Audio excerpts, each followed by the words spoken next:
Have you ever wondered how a simple lump of mud becomes a beautiful teacup? No machines, no factory, just pure handmade magic.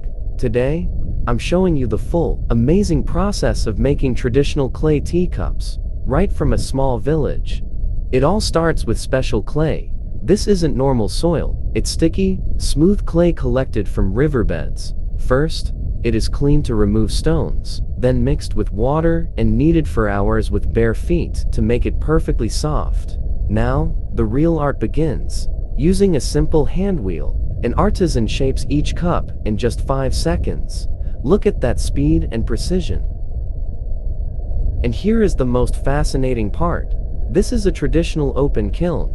No gas, no electricity. The artisan arranges 500 raw cups in a giant spiral circle. Between each layer, she puts coal dust. This spiral design allows all 500 cups to be fired at once. After a few hours of firing, the cups turn from gray to a beautiful terracotta red, strong, natural, and 100% eco-friendly. If you love this technique, please like and subscribe.